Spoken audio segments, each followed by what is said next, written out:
NF14 is a coalition of Aussie street gangs based in Sydney's Greater West, with a particular presence in Mount Druitt, also known as Mountie or Mountie County, with the collection of numerous street crews coming from this area sometimes being referred to as the Mountie County Coalition. What makes us a drill group is that we actually do what we rap about. And Druitt's home, you know?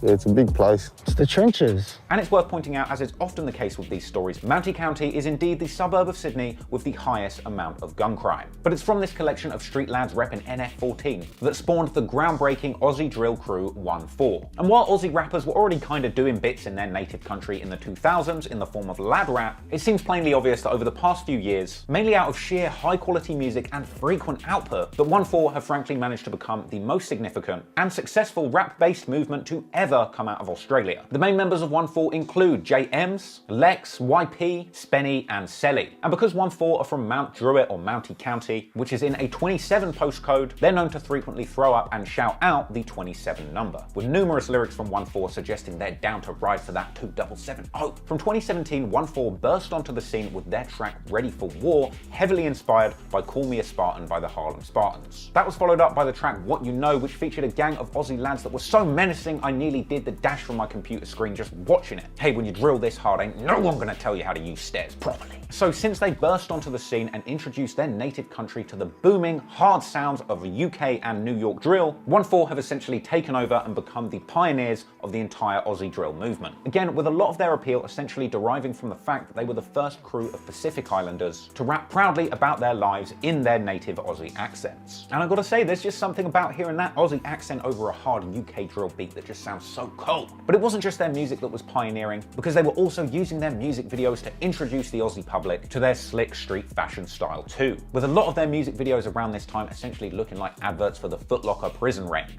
So with all of these lads out here rocking more menacing sportswear than a Sports Direct jumble sale, OneFour with their unique sound and echet fashion style that hadn't been seen by the streets before, OneFour quickly became the coolest thing going, proving to other disadvantaged young men from the same areas that there is indeed another way to make it out of these streets. So from here, OneFour's sound continued to progress, and they would go on to drop other big releases like the track Shanks and Shivs, a song and video which was hailed by many as potentially the first glimpse that the public had truly gotten of real life for lads on the streets of the Greater West. The first track they put out, the Shanks and Shivs, no one had seen anything like that in Australia. No one had seen young islanders or young ethnics in general represent their experience of the street. And Shanks and Shivs was followed by even more bangers like The Message, Spot the Difference, and Lads in the Hood. And at a certain point, OneFour's unique style of Aussie accented drilling would capture the attention of drill and rap reaction channels all over the world, setting them up nicely for viral success. I never knew there was drillers in Australia. I didn't know that exists over there. Who did he not beef from? The spiders and that? Eventually, off the back of all of this energy, OneFour would bang themselves some mainstream success with the song In the Beginning, getting 1 million views on YouTube in the first 48 hours and going number 39 on the Aussie charts. And from here, they were on a roll, dropping numerous follow-up songs which would hit the charts, like Welcome to Prison, Say It Again with Big ASAP, ASAP Berg, their emotional love letter to Mountie County, Home and Away, and the more pop-leaning radio hit My City, featuring fellow rapping Aussie twink, The Kid Laroi. Basically, you'd be lying if you said that OneFour didn't single-handedly put drilling at the forefront of Aussie music and rap culture. But of course, when you're creating a successful scene like this completely from scratch, it doesn't take long for other people to see what's going on and try and get in on your trap. And while their musical legacy is much less well established than OneFour's, it would be a travesty to overlook the musical development of their most hated ops, the Inner West's 21District. 21District refers to both a coalition of street gangs in the inner west of Sydney, as well as an Aussie drill music group made up of members coming out of these areas. Their name actually comes from postcodes in Sydney that start with 21, including Guildford 2161, which was actually home of the first KFC in Australia, thanks Wikipedia, Maryland's 2160, Blacktown 2148, Smithfield 2164, and Cabramatta 2166. Sometimes this coalition of street crews is referred to as the Inner West Brotherhood. Furthermore, subgroups exist as part of this coalition, such as G40 hailing from Guildford 2161. In fact, G40 has actually even been shouted out in 21District's music, and it's also worth mentioning that as part of the Inner West Coalition, other groups like 3T exist who have apparently even been rapping all the way back to the 2000s, and would even be out here making diss tracks to their Greater West ops in 2010 before the Aussie drill movement took off and OneFour became the big dogs in the game. The reality is that the rise of 21District, the rapping crew, is intrinsically linked to OneFour's rise, because 21District's breakout track The Reply is itself a direct direct response to OneFour's track The Message, which actually included a diss referring to a murdered 21District member. In fact, the feud between these two crews and their related coalition of gangs permeates the music on both sides, with numerous lyrics from 21District's The Reply referring to riding out on the ops. And the same can be said for 21District's second biggest track, Still Here, featuring numerous references to attempting to drill it on the other side. To be fair, 21District's rap unit haven't quite reached the level of success that OneFour have pioneering the sound, but they've certainly shown a great deal of promise and deserve a lot of respect. The star members of 21District's rapping crew include Mac 11, Ron Gotti, Jay Lex, A1 and Malik. So now you know the crews, the music they make and the sides they rep. Now we can take a closer look at some of the wild incidents that have gone down on the streets of Sydney between these two warring groups of lads. Just like we've seen with the gangs of Chicago and London, often the origins of these deadly gang feuds are as simple as teenage schoolyard scraps, which unfortunately, as members get older, escalate into shootings and stabbings, as made clear by Jay Ems from OneFour. Clearly, tit-for-tat violence has been going on in Sydney's inner and greater west for decades, so we can't necessarily trace back every single incident that's gone on between these two groups of lads. But what we can do is take a closer look at some specific high-profile incidents that have made significant contributions to the beef and the music between 21District and OneFour. An early one was a 2011 incident at a Westfield shopping centre where apparently members from Inner West's G40 had planned a 100-man deep fight with their ops BYOW, bring your own weapons. Now this skirmish was being arranged on Facebook of all places, and it's no surprise then that eventually the cops caught wind of it and were able to arrive at the scene just after things had kicked off, arresting 13 people at the scene and recovering numerous homemade weapons and baseball bats. Police have warned they'll be making dozens more arrests after a mass brawl at a shopping centre in Sydney's west. Two gangs armed with homemade weapons stormed Westfield's Mount Druitt shopping centre last night after pre-arranging the fight on Facebook. Fighting broke out at the Mount Druitt station after one group got off a train and were met by the other, all of Pacific Island origin. Before long, a wild melee involving up to 100 spilled through the doors of the Westfield shopping centre. 13 arrested, including 4 juveniles. Police expect to make more arrests. At a certain point, these organised brawls escalated to stabbings and shootings. In April 2012, 5 drive-by shootings were reported in Sydney in a 48-hour space, with these taking place around North Mead in the Greater West, with the audio from the news report of those drive-by shootings being used many years later as the intro for 21District track The Reply. Now, Sydney police say there were 5 drive-by shootings in the city overnight. Our reporter Jason Om joins us from Northmead in the city's west.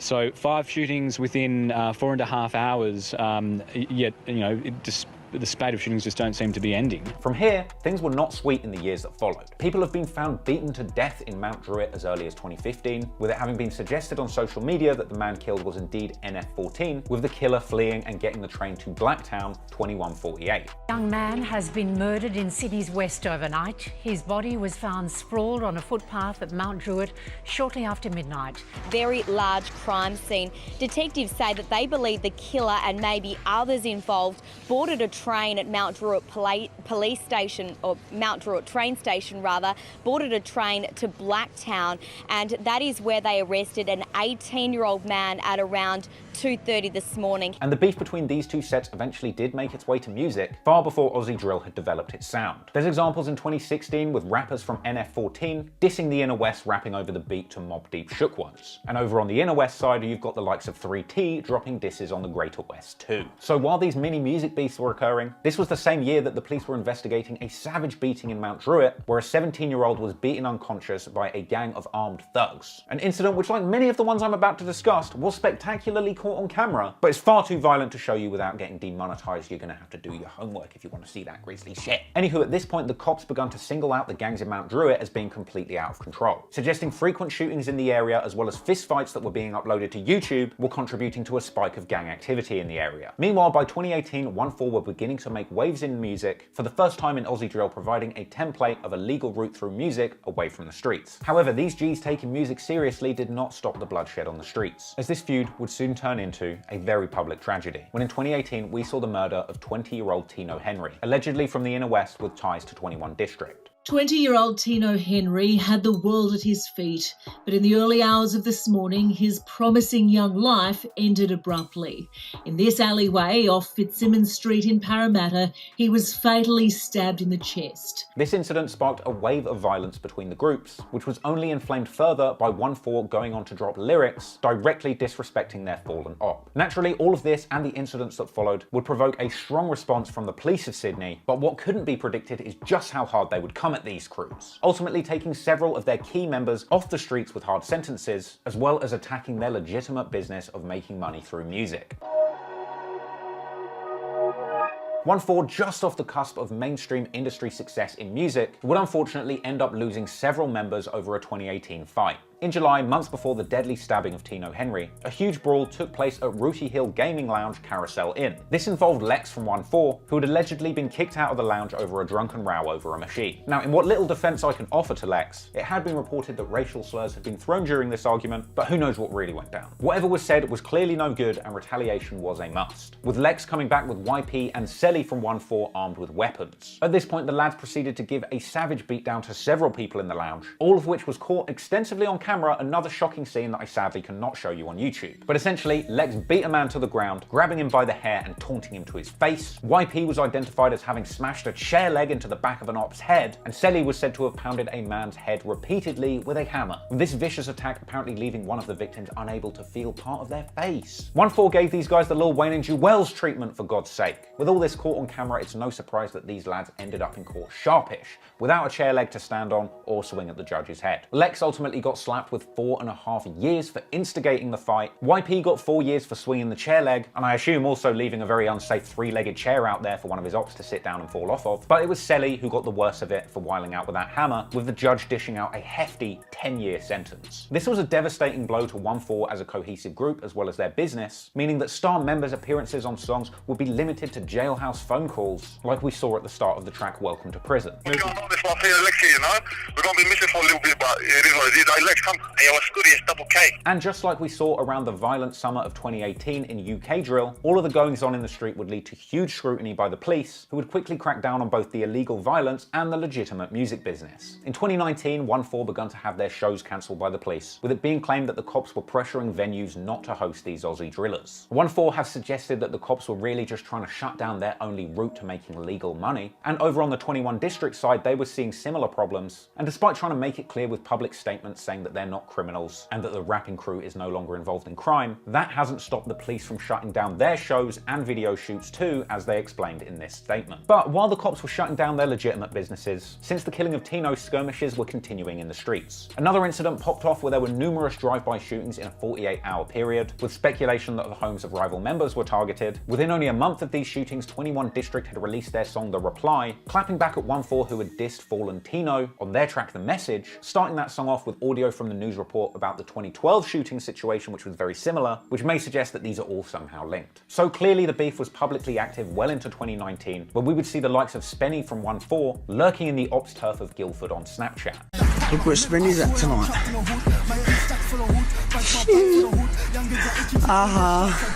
Where's they all gone missing. Now 21District, you pussies.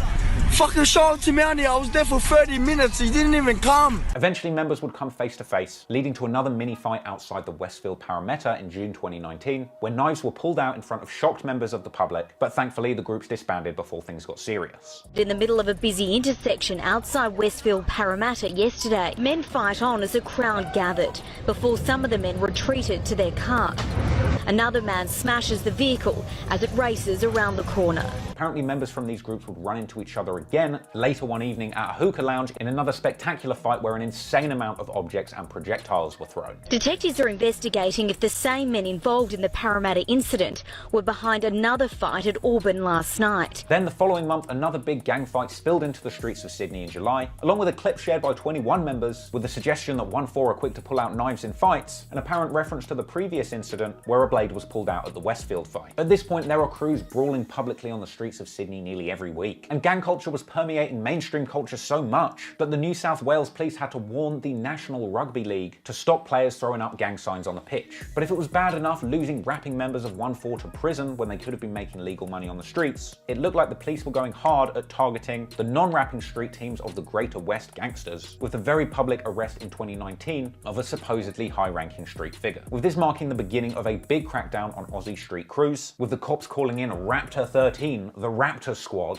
or Strike Force Raptor, a squad of hardened Sydney cops famous for busting biker gangs. Raptor Squad, it's a bit of an unnecessarily menacing name, isn't it? Like you're trying to catch some gangsters, not an army of pterodactyls. Anyway, the Raptors vowed to shut down Sydney's drill crews and make every aspect of their lives uncomfortable. They directly claimed responsibility for cancelling the driller shows, and their sergeant said that they had planned to use more serious crime prevention orders, usually reserved for biker gangs or terrorists, to shut down OneFour's activities. Thankfully today, OneFour is still going strong, having recently dropped their Against All Odds EP, which was fire, despite being essentially banned from performing, with the cops completely shutting down their national tour. Meanwhile, on the other side, 21District have been less musically active, but off the strength of their early tracks, I've got absolutely no doubt that with a bit of effort and backing, they could be on top musically too if they wanted to. Meanwhile, things are still going on the streets. In July 2020, the news were reporting on a hammer attack linked to gangs from the Inner West, where rival members were forced on camera by members from the Inner West to throw up 21 gang signs and kiss their feet. Look, the thing that made people love Aussie drill really is the music, not the antics or the violence. A lot of people have loved OneFour's music without even understanding the true context of what these guys have gone through. So I really hope that going forward we hear a lot more music from both sides and less activity in the street. There's a lot of overlap between the Aussie and the UK drill movements, and if there's anything to learn from what we've got going on here, it's that eventually with enough mainstream success, you can get the cops off your back, stack that legal money, and get far away from the tough environment